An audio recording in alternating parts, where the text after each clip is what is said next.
né? Então, quer dizer, o André Rebouças já estava falando isso lá em 1872. Então, aqui, essa hashtag do Pablo Marçal está atrasada há mais de 100 anos, porque o Rebouças já falou isso. Agora, o Rebouças falou isso não baseado nessa ideia de eu não quero ser de direita e não quero ser de esquerda. Né? Eu quero ser, como é que ele chama? De governalismo. Isso é uma retórica. Né? Porque, na verdade, se você quer fazer de cada cidadão um Estado, né, da maneira como o Rebouças está tratando isso, ele está falando de liberdade individual e de espírito de associação. As pessoas precisam ser livres para poder fazer negócio entre si. É isso que o Rebouças falava. Então, quer dizer, o Brasil vai prosperar quando a escravidão acabar, se os escravizados tiverem terra, tiverem a oportunidade de trabalhar e puderem fazer negócio entre si. Esse é o futuro do país, para o André Rebouças. E aí, né, a frase, então, que o Pablo Marçal gosta de falar, que cada brasileiro vai ser um governante. E ao mesmo tempo que ele fala que ele vai criar estatal para dar lucro, Então, aí, malandro, aí não dá, né? Aí fica difícil de acreditar. fica difícil. Estão perguntando aqui se o vídeo foi excluído. Não. Não, tá lá, tá lá, o episódio tá tá aí. lá. É pro YouTube, depois que termina, ele dá uma processadinha, aí ele modifica um pouco como você acha lá e tal. Tá. O Aí Cris só falou editar. que o YouTube muda a busca, então ele some um pouquinho, daqui a pouco ele volta.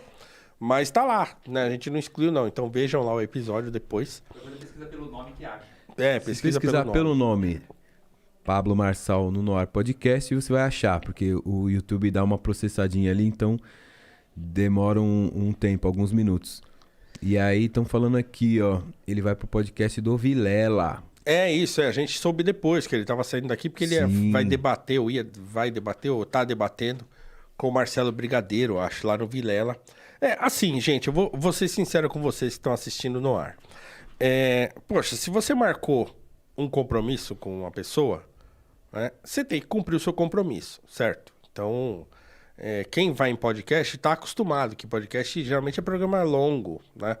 E a gente entra aí no YouTube e procura as entrevistas que ele deu já em outros podcasts e tal, tudo tem mais de uma hora, certo? Então, assim, eu fiquei um pouco chateado porque ele veio aqui e já entrou falando que ele tinha que ir embora em meia hora, né? Então, me pareceu meio que um desprezo, talvez, por um podcast que ele viu que não era tão gigantesco como, sei lá, o próprio Flow ou o próprio Inteligência do Vilela.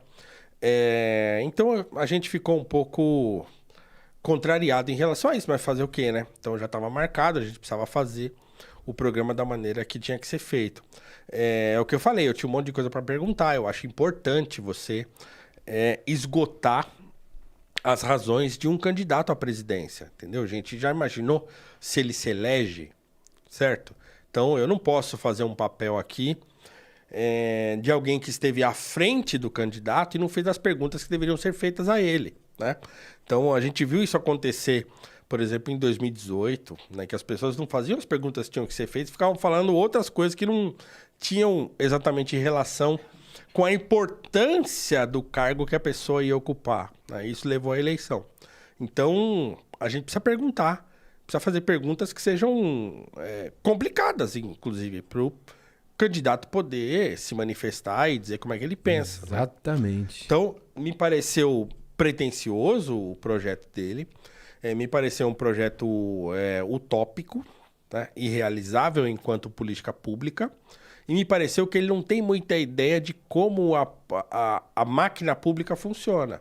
Né? Então, ele acha que ele vai entrar lá e vai transformar o Brasil numa empresa, né? E vai fazer aqueles 700 políticos que tem lá dentro do Congresso trabalhar para ele, né? O que eu acho muito pouco provável, né? Mas enfim, boa sorte na candidatura dele, né? Eu só espero que as pessoas se lembrem daquilo pelo qual ele é conhecido, certo? Por esse trabalho dele aí de lotar estádios e tal, destravar a nação. Agora imagina só. Não dá pra esquecer. Uma pergunta que eu fiz a ele, assim. Então, quer dizer, um sujeito que tem o dinheiro que ele tem, poderia muito bem fazer muito mais na iniciativa privada, entendeu? Cria uma fundação, abre uma pancada de escola ali na periferia, leva a maneira que você acredita, né, que é possível educar as crianças e muda o país, certo? Muda o país de baixo para cima e não de cima para baixo. Que essa certo? que é a ideia. Que essa é a ideia.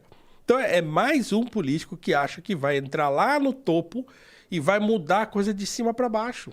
Tem como, a parte de baixo é a mais urgente, cara. É a mais urgente e é aquela que mais... É aquela que se não tiver consciência do que está acontecendo lá em cima, não sai nada. Certo? De novo, o exemplo do Platão. Quando ele chegou à conclusão que o problema era a Grécia, não eram os políticos. Né? Que o Sócrates foi morto, né, com a anuência do povo ateniense. Os políticos mataram o Sócrates com a anuência do povo. Então. O povo ficou olhando. Pô, o homem mais sábio do seu tempo foi morto. Por não ter feito nada, por acusações falsas. Aí o Platão fala, o negócio é o seguinte, a sociedade está doente. A única maneira da gente transformar a sociedade é começar de baixo. É começar educando as pessoas. Então o projeto do Platão é um projeto de educação de 40 anos, né, que a criança entraria lá novinha, com 7, 8 anos, e ficaria até 7, 8 ou 12, não lembro. Entrava, né, pré-adolescente e sairia de lá 40 anos depois. Então era um projeto de transformação pela base da sociedade. Então não adianta você colocar um presidente lá que diz que vai fazer acontecer, se a sociedade aqui embaixo está só esperando alguém para fazer por ela. Sim, e entra nesse arquétipo aí. Eu não queria falar muito sobre arquétipo, porque eu tô estudando, pesquisando isso, mas tem como. Entra nesse tipo de pensamento, né? A ideia do inconsciente coletivo. O inconsciente coletivo do brasileiro é o inconsciente do paternalismo. Ele acha que o político é o pai dele. Ainda, né? Pô. Ainda, o cara que Quando vai a gente entrar lá e vai fazer pra mim. que a gente tá elegendo alguém pra trabalhar pra gente. Funcionário nosso. E sabe, Felipe, eu acho mais do que isso. Eu acho que a gente...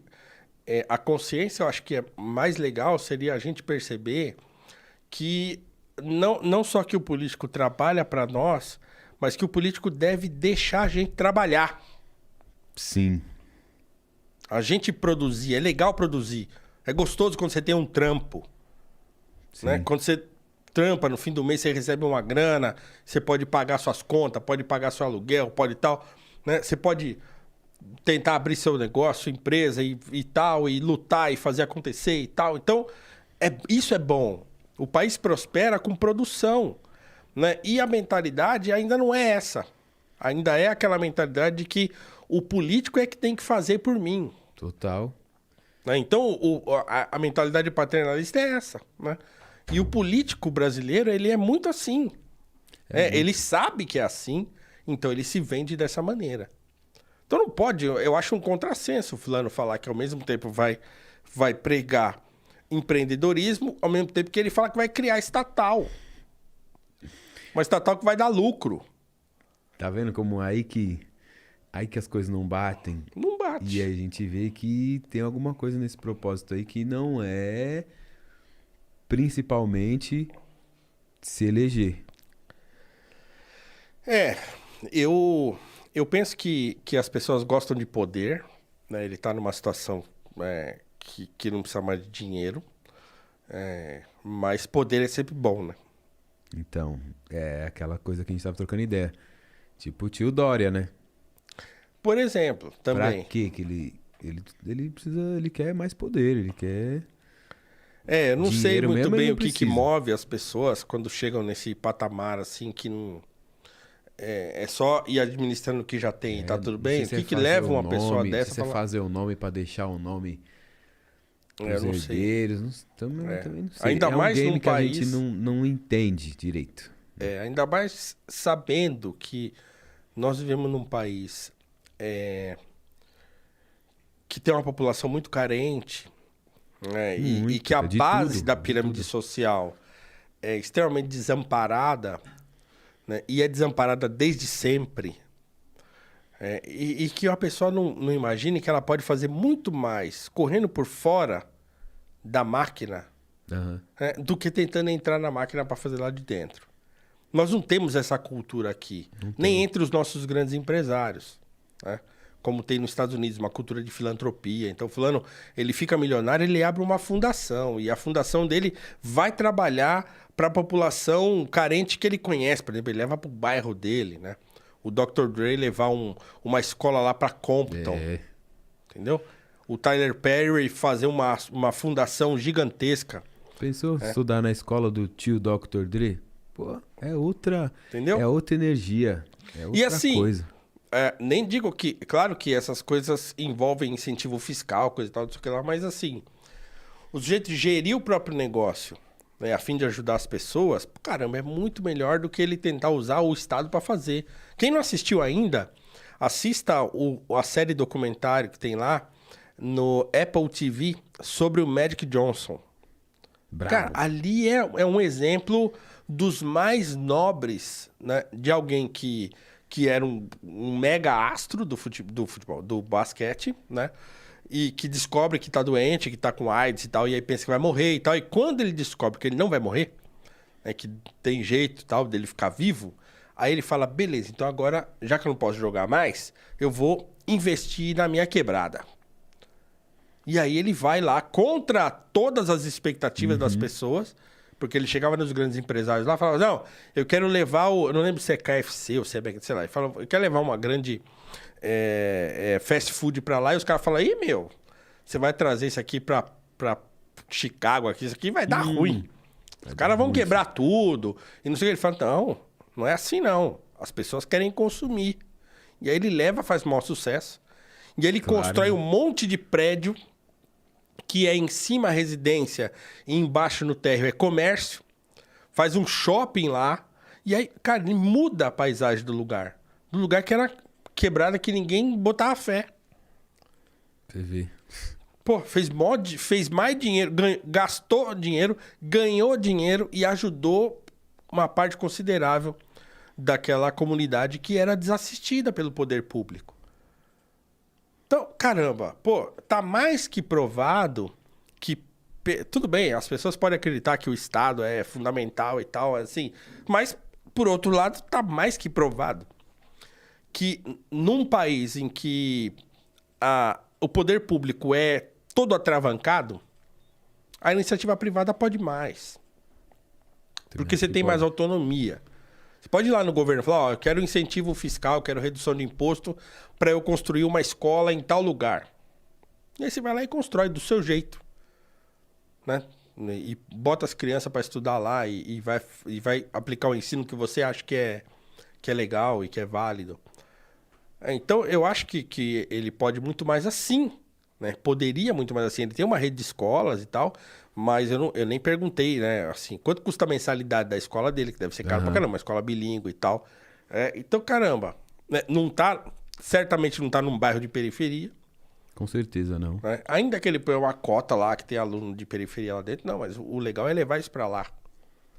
Né? Então, abre meia dúzia de escolas por aí e faz a coisa acontecer. Certo? Ah, não, mas o cara quer ser eleito presidente. Aí, meu amigo, aí é complicado, né? Aí complica, né, meus amigos? Salve, chat. Tamo aqui, o Dri tá... o Dri também tá aqui interagindo. Quem quiser continuar interagindo com a gente, vai lá na plataforma NV99, dá um salve, dá um check. A gente tô aqui de olho no chat, porém, não dá pra ler tudo, né? Você sabe. Porque é o seguinte, se imagina só, se eu tenho uma fórmula para destravar a nação. Certo? Já soa estranha essa frase, né? Ainda que a gente acredite nisso e ache que esse negócio dá certo. Se eu tenho condições de fazer com que um número grande de pessoas façam sua vida melhorar por si próprias, pô, não é muito melhor eu continuar fazendo isso do que eu me meter lá no governo? Real.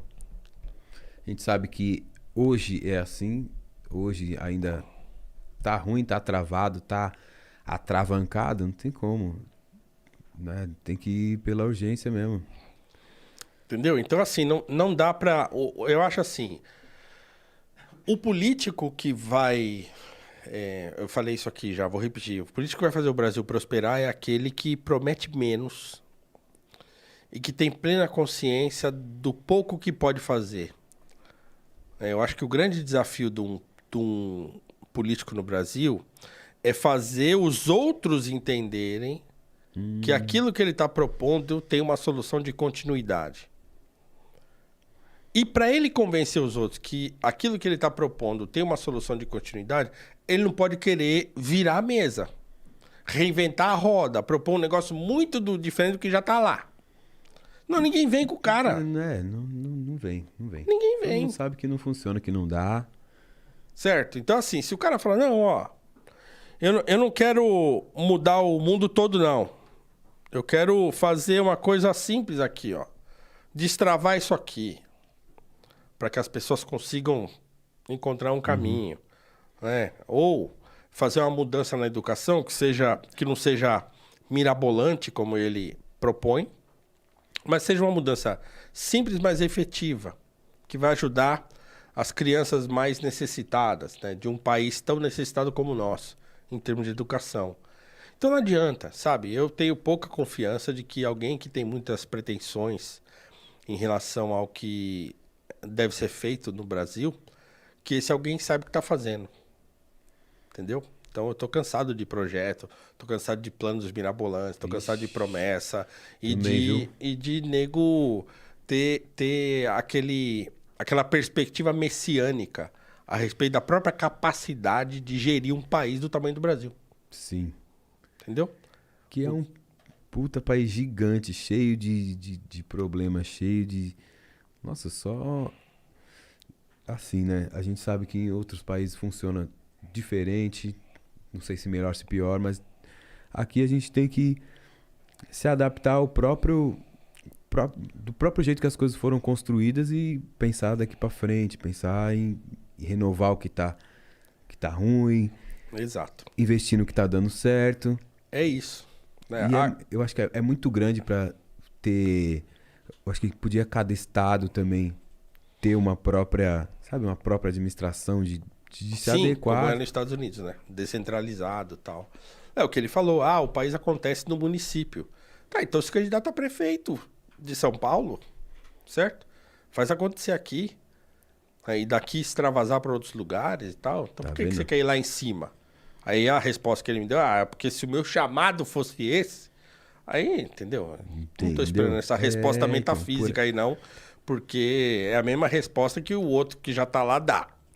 Você acha o enviado de Deus e tal. Por essas respostas aí metafísicas, a gente já pesca alguma coisa no ar ali, né? Comigo não funciona, entendeu? Então. Sujeito que vem com essa ideia de que, porque eu fui chamado para fazer isso, porque Deus me mostrou e tal, entendeu? Não que eu não creia que Deus possa mostrar, mas se Deus mostra para você, ele vai te mostrar e vai te colocar numa posição que as pessoas que têm, digamos assim, bom coração vão pegar, entendeu? Vão sacar qual é que é. Então eu acho difícil essa pretensão de dizer que Deus está te mostrando uma coisa que ninguém tá vendo, só você que tá vendo. Então, é claro que ele tem gente que concorda com ele, que tá, né, torcendo para que ele seja eleito e tal, mas muito provavelmente essas pessoas não têm ideia da dimensão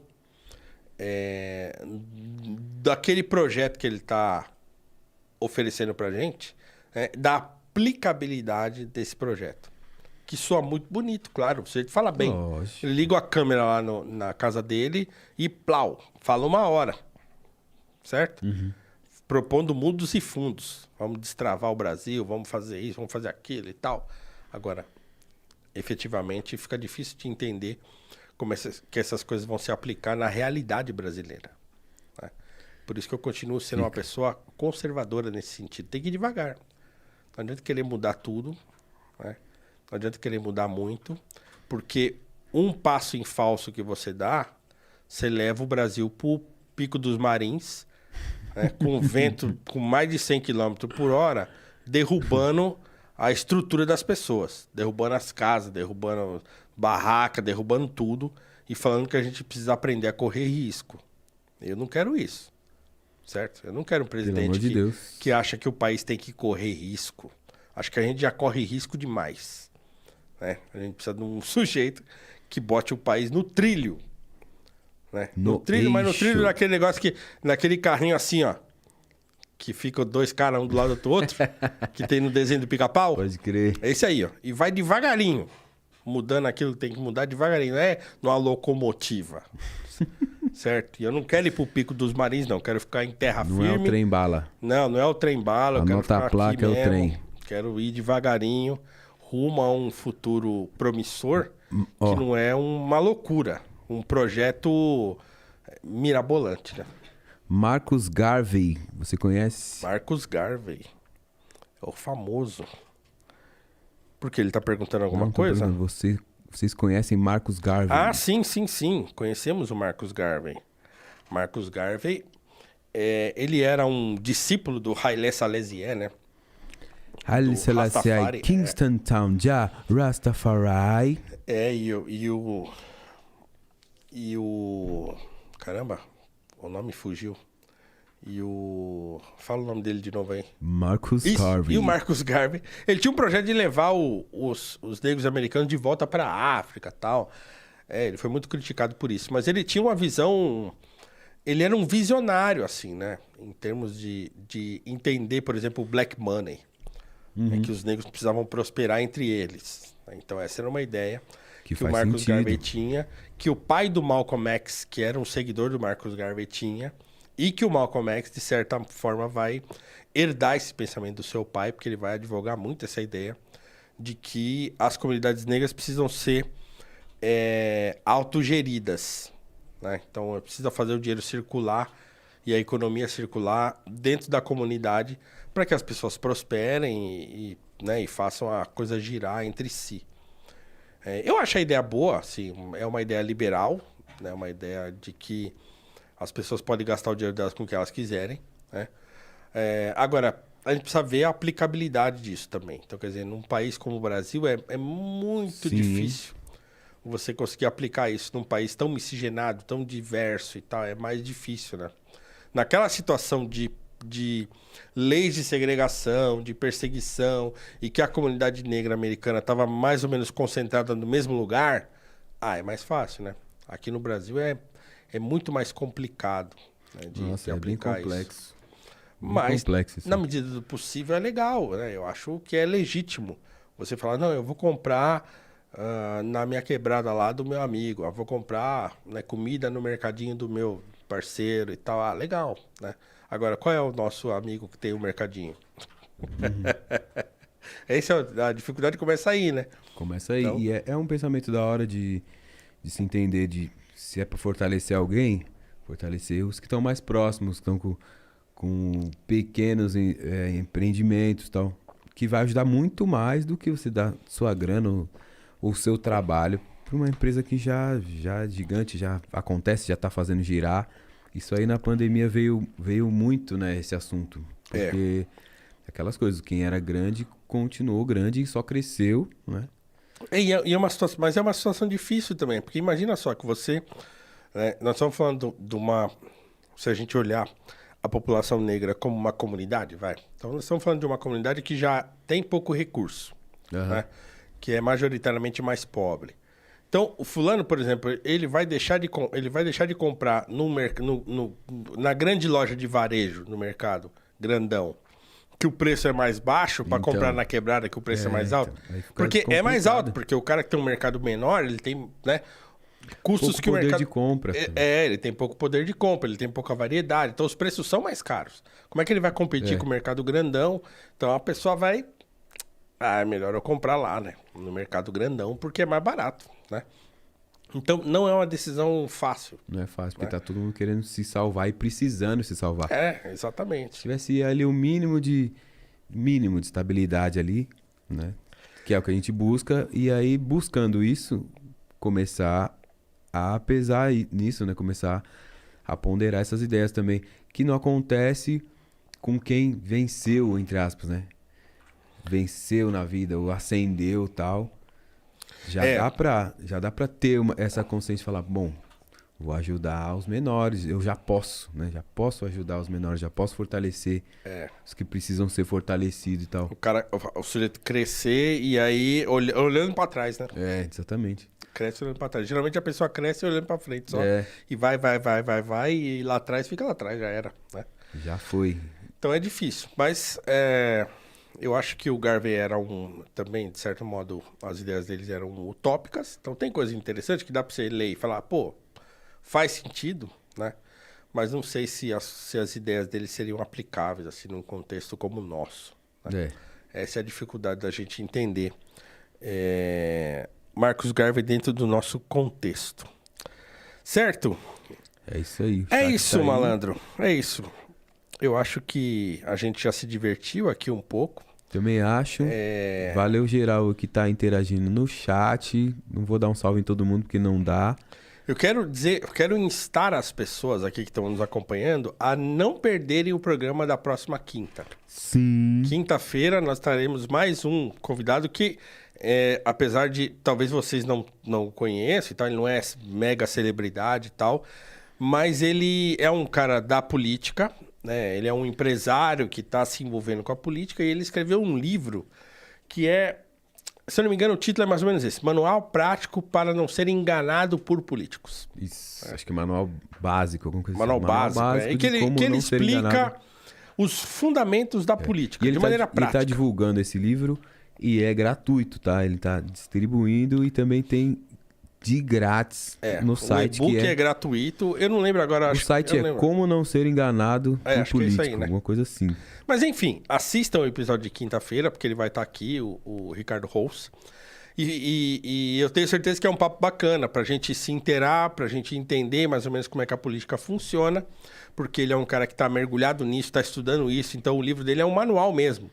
O que serve um senador? O que faz um deputado? O que faz um prefeito? O que faz um vereador? Então ele explica o que é o STF. Então ele vai explicar cada coisa dentro da máquina política brasileira, como é que funciona. Então, isso é fundamental, né? Fundamental você saber. Os meus alunos na escola estavam perguntando isso esses tempos, né? Falaram, a gente tem que votar, mas a gente não sabe nem como é que funciona, né? E é um negócio que não tem na escola, né? Educação política, por exemplo. Então, por isso que ele disponibilizou o e-book gratuitamente. Ele até fala que quem for de escola, diretor de escola e tal, diretora de escola pode pedir o livro para pôr na biblioteca, que ele envia os livros e tal. Vários. Então, a ideia é boa e eu acho que é um papo interessante para você poder se inteirar mais sobre política, né, num ano fundamental como o nosso, que é o ano de eleição. A gente está tentando trazer mais candidatos ligados a esse tema, porque a gente acha importante, a gente quer contribuir com esse debate. A gente tem vários marcados aí para as próximas semanas e eu tenho certeza que vocês vão gostar. Sim. Certo, mano? É isso, minha família. Hoje, terça-feira, faz 10 graus em São Paulo. Não sei se são 10, deve ser entre 10 e 15. Tá frio pra diabo. Você que tem um agasalho, um moletom, uma calça sobrando, por favor. Doe muito. Doe muito. Procura alguns mercados grandes aí perto da sua casa. Se você não sabe como ajudar, como doar, procura SP Invisível, tá? Procura Solidariedade Vegan, que é o projeto da Vivi e do João Gordo. Procura ONG Social Skate. Se você tá no Rio, procura Instituto Ademáfia, tá? O bagulho tá doido. Tá um friozão, tem uma galera em situação de rua. O centro de São Paulo tá uma loucura. Tá mesmo, hein? Tá feio. Tá uma loucura, tá feio. Tá feio. Alguém perguntou aqui o que eu acho das ideias do Ciro Gomes. Vou responder curto e grosso. Eu acho que o desenvolvimentismo custa muito caro para um país quebrado como o Brasil. É isso. E o Ciro é um desenvolvimentista. Isso é caro. Isso custa muito dinheiro para um país que não tem dinheiro. E eu acho sempre arriscado, em vez de você investir